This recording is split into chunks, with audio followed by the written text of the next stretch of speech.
بسم اللہ الرحمن الرحیم۔ السلام علیکم ناظرین، آج کا ہمارا موضوع سفر کے مہینے اور اس کے توہمات کے بارے میں ہے۔ بلا شبہ ماہ و سال، شب و روز اور وقت کے ایک ایک لمحے کا خالق اللہ رب العزت ہے، اور اللہ تعالیٰ نے کسی دن، مہینے یا گھڑی کو منحوس قرار نہیں دیا۔ در حقیقت توہمات، خیالات غیر مسلم اقوام اور قبل از اسلام مشرکین کے ذریعے معاشرے میں داخل ہوئے۔ قمری تقویم کا دوسرا مہینہ سفر ہے۔ قبل از اسلام بھی اس مہینے کا نام سفر ہی تھا۔ اسلام نے اس نام کو برقرار رکھا۔ اس مہینے کے بارے میں غلط باتوں اور توہمات کو ختم کرنے کے لیے اسے سفر المظفر کہا جاتا ہے۔ زمانہ جاہلیت میں ماہ سفر کو منحوس خیال کیا جاتا تھا اور لوگ اس مہینے میں سفر کرنے کو برا سمجھتے تھے۔ اسی طرح دور جاہلیت میں ماہ محرم میں جنگ و قتال کو حرام خیال کیا جاتا اور یہ حرمت قتال ماہ سفر تک برقرار رہتی، لیکن جب سفر کا مہینہ شروع ہو جاتا اسے منحوس سمجھا جاتا۔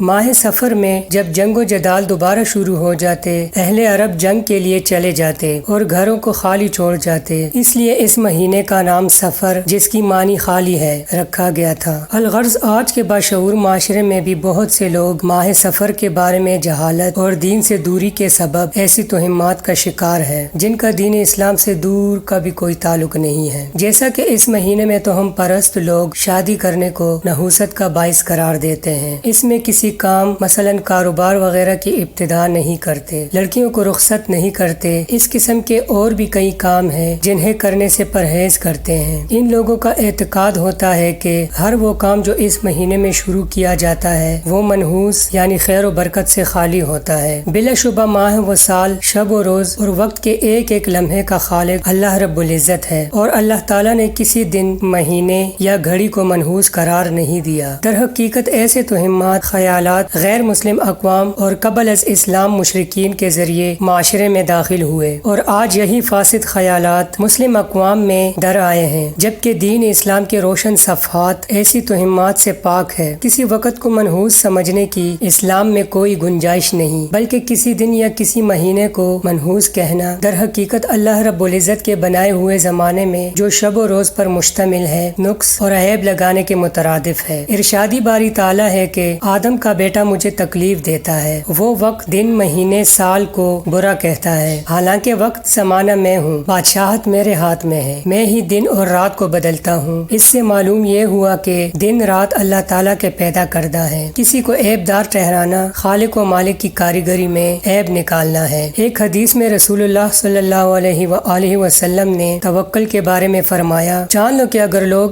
اس بات پر جمع ہو جائے کہ وہ تمہیں کچھ فائدہ پہنچائے تو وہ کچھ فائدہ نہیں پہنچا سکتے مگر وہی جو اللہ نے تمہاری تقدیر میں لکھ دیا ہے، اور اگر لوگ اس بات پر جمع ہو جائے کہ وہ تمہیں کچھ نقصان پہنچائے تو وہ تمہیں کچھ نقصان نہیں پہنچاتے مگر وہی جو اللہ نے تم پر لکھ دیا ہے۔ سیدنا عبداللہ بن مسعود رضی اللہ تعالیٰ عنہ سے مروی ہے کہ رسول اللہ صلی اللہ علیہ وآلہ وسلم نے فرمایا، بدشگونی لینا شرک ہے، بدشگونی لینا شرک ہے، بدشگونی لینا شرک ہے۔ ایک حدیث میں رسول اکرم صلی اللہ علیہ وآلہ وسلم نے ارشاد فرمایا، جو شخص بدشگونی کے ڈر کی وجہ سے اپنے کسی کام سے رک گیا، یقیناً اس نے شرک کا ارتکاب کیا۔ اس سے معلوم ہوا کہ بدشگونی یعنی کسی چیز کو منحوس خیال کرنا شریعت میں سختی سے ممنوع ہے، لہٰذا ماہ سفر کو منحوس خیال کرتے ہوئے اس مہینے میں شادیاں کرنے سے رکنا احادیث کے مطابق شرکیہ عمل ہے، جس سے ہر صورت میں اجتناب کرنا ضروری ہے۔ بعض خواتین و حضرات سفر المظفر کے آخری بدھ کو